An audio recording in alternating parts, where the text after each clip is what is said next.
waxaa nabigu tilmaamaya boqor baa jiray boqoradii hore ka mid ah qur-aanku inta badan ama nusuustu inta badan ma tilmaamto qisaska sidan bini aadamku sheekada u qoro bini aadamku wuxuu ihtimaam siiyaa qofka magaciisa waqtigu meeshuu ahaa goortay qisadu dhacday magaaladii ay ka dhacday waxaasi muhiimka maaha qur-aanka iyo sunnadu markay inta badan ka warramayaan waxay ka warramaan qisadu namuda tusaalaha ay tahay meesha tusaalaheedu ku jiro ayan kan qofkii ay ku dhacday qof magacu doona ha yeesho magaalada ay doonto ha haato waqtigu doona dhacdadan inay sidaa u dhacda qiimo samaynaysaa ama afraaddii samaysay wax badan lagama warramayo wuxuu nagu leeyahay dadkii idinka horreeyay boqor baa ka mid ahaa boqorkaasi wuxuu lahaa sixiroolihiisii baa gaboobay dabeetana wuxuu yihi waan gaboobo waxaa laga yaabaa inaad jashaydii dhowdahay waxaad ii keentaan wiil yar oo fahima yacni hore wuxu fahmaya oo fatin ah intelligent ah oo laqin ah yacni daakiradiisu fiicantao wixii loo laqimo qabanaya saddex eray baa meeshan ku jira boqor saaxir iyo wiil boqorada daalimiinta inta badan haddii aanu ilaahay xoog ugu xidhnayn bini aadamku inta badan qeybka uu ka baqaa maqanaha dabeetana wuxuu u adeegsadaa markii aanu ilaahay ku xidhnayn caraafayn iyo faalfaalin iyo waxa kan waxaa laga yaabaa dadku inay moodaan berigii hore zamanuljaahiligii iyo imika technology alla kuwa technologyga adeegsadaa kuwan wadanadan hadda dowladaha waaweyni ka jiraan ayaa caraafiinta iyo kuwa qeybka ka warramaya waxaana guryaha cad iyo guryaha cas iyo guryaha la sheegayo o dhan waxaan aada ula yaabaya oo ka warramaya jack shiragii xukumi jiray france 14 sano madaxweynaha ka ahaa ayaa waxay yidhahdeen ceebaha hadda lasoo saaraya waxaa ka mid ah niman madmadoobo afrikaanoo kuwan faaliyaaba intuu afrika ka keensaday intuu madaxweynahay oo dhan guriga madaxtooyaday deganaayeen barjedka dowladdana waxay ugu qoraayeen la taliyayaal mustashaariin inay u yihiin madaxweynaha waa faaliyaashiisii si dowladdu lacagta u siiso waxay dhahdaan maantadan aynu joogno dunida jaraa-idka iyo waxa la iibsaday ugu tirada badan le waxaa ka mid a kuwa faalka iyo buruujta iyo xidigiska iyo waxaa ka warrama marka khuraafada bini aadamku inta badan kama tago haddaanu caqiido saxiixa yeelan walow uu cirka u diro gantaalo waxaa la tilmaamaya xadiidkani markaa boqortooyadaasi inay lahayd niman faaliyayaal oo wuxuu sheega faaliyahii waxaa kaloo uu xadiidkani tilmaamaya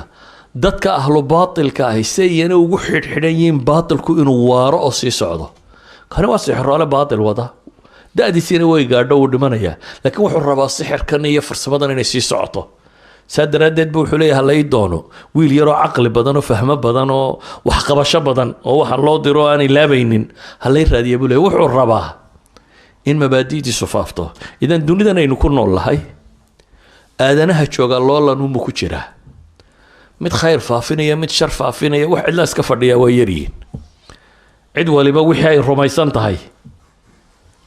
daweydika imka dunidan arkaa qaanuunadu kolba qolada codkoodu soo batee siyaasiyiintu ay ka shakiyaan unbuu systemka waxbarasho iyo qaanuunada iyo waxa kani uu weecda imka LGBT iyo kuwa kan iyo waxaan odhan maxaa ka dhigay in dowladuhu ka dambeeyaan caynkan waa dadkaa batay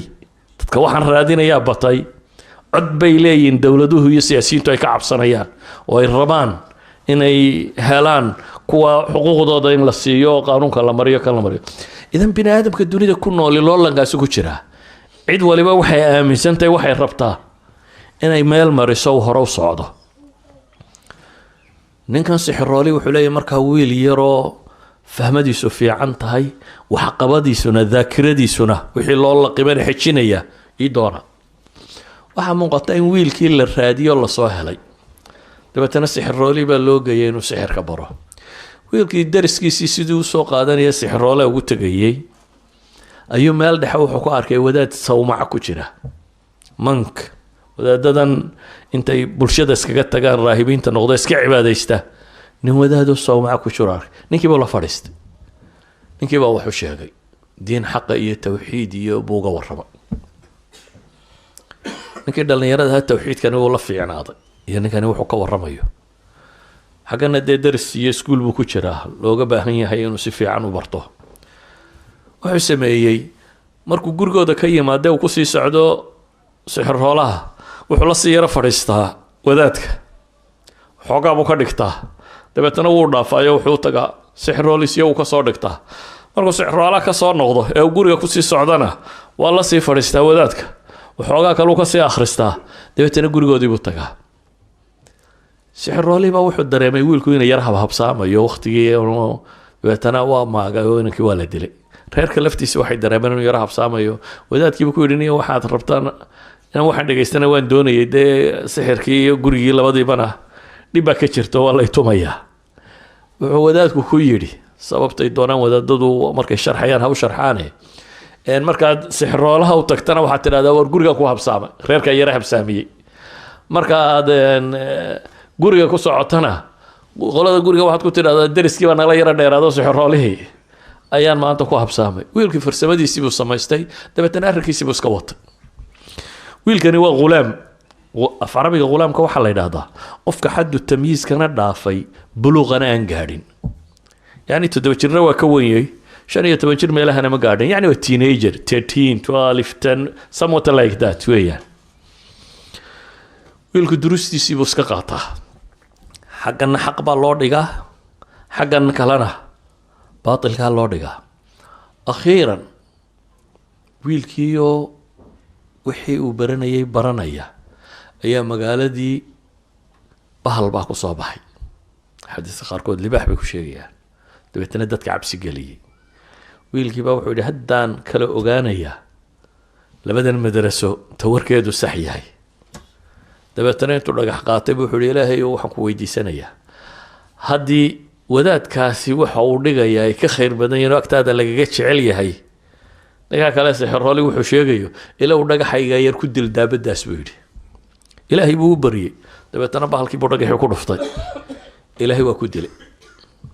waa dhintay wadaadkii buu yimi oo arrinkii buu sheegay maanta magaaladii waxa bajiyey bahal dabeetana saasaan yeelo ilaahay baan bariyey oo dhagaxaasaan ku dhufto waa dhintay wadaadkii inankii wuu tashjiicay wuxuu yidhi waryaa maanta adaa iga fadli badan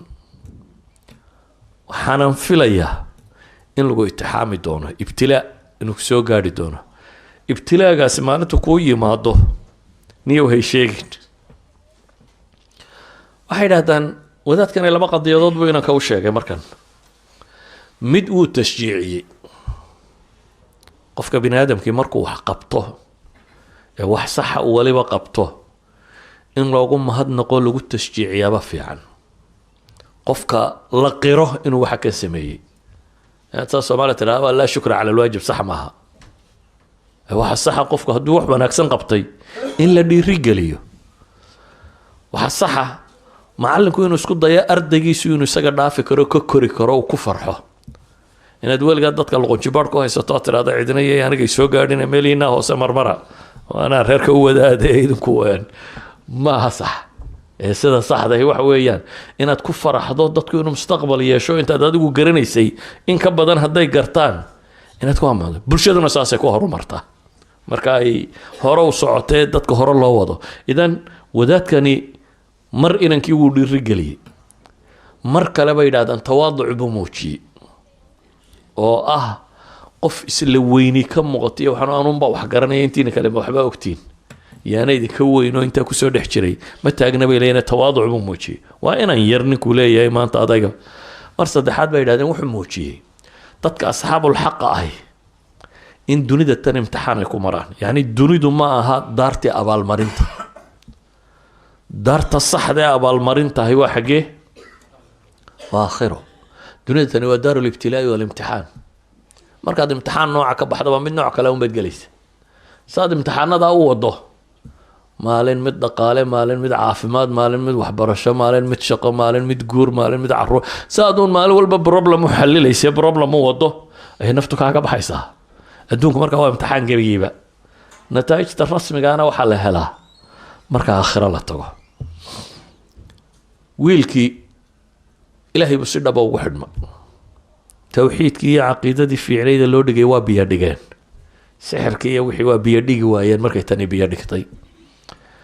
kadib wuxuu noqday nin dadka ilaahay u barya oo ilaahay ducadiisa aqbalo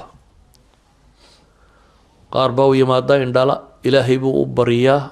ilaahay baa indhaa u bixiya qaar baa u yimaada xanuuno kala qaba ilaahay buu u baryaa ilaahay baa caafimaadiya magaaladii waa isu tilmaamtay wiilkaa yar hadduu kuu duceeyo ilaahay ducadiisa waa kuwa aqbalaya iyadoo arrinku halkaa marayo ayaa boqorka nimankii xaashiyadiisa ahaa dadkii ku wareegsanaaye la joogay mid ka mid ah ayaa indhabeelay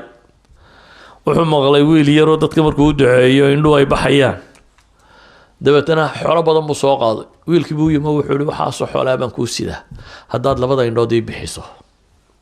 ay ii fiicnaadaan wiilkii wuxuu ku yidhi dhegayso anigu indhaha ma bixiya buu yidhi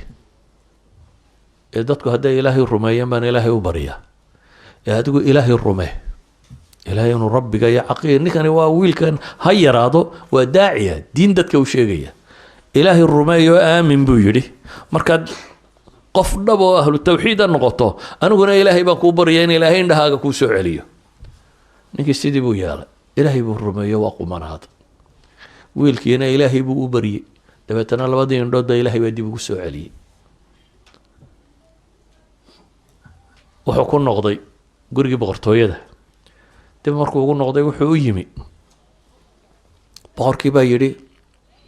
waar indhaha ayaa kuu bixiyey boqorkani wuxuu sugayaa dee isagaa dadka rabbi u sheegan jiray markaasuu yidhi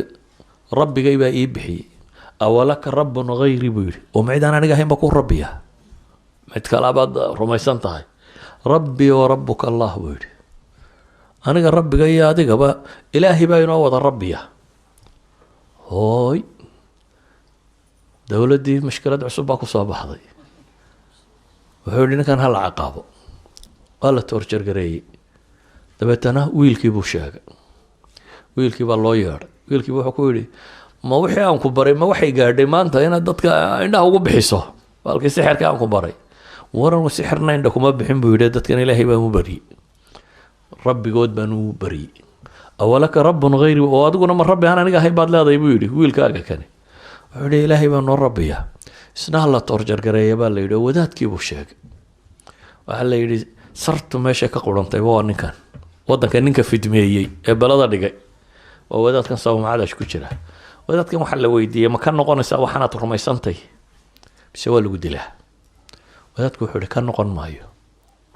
hala dilay baa la yidhi god baa loo qoday miinshaar hagso ayaa halka laga saaray dabeetana labaa loo kala jeexay aa laga takhalusay ninkii baa la keenay isna odayga indhaa loo fiiqay waxaa la yidhi haye ma ka noqonaysaa adigu may buu yidhi caqiidadu hadday degto arag ninkan shalayta gaalka ahaa ee halkan joogay ee maanta iimaan helay wuxuu diidan yahay walow la dilo inaanu iimaankiisa ka noqonaynin dabeetana may buu yidhi isna waxaa la yidhi hala miishaareeyo isna halkaa laga miishaareeyey labaa loo kala jaray wiilkii bay soo gaadhay wiilka dee sixirkiina isaga haya uu boqorku sugayay oo ninkii wax la barayay mushkiladan kalena isagaa geystay dabeetana wuxuu intuu niman ku daraybu wuxuu yidhi qaada waxaa geysaan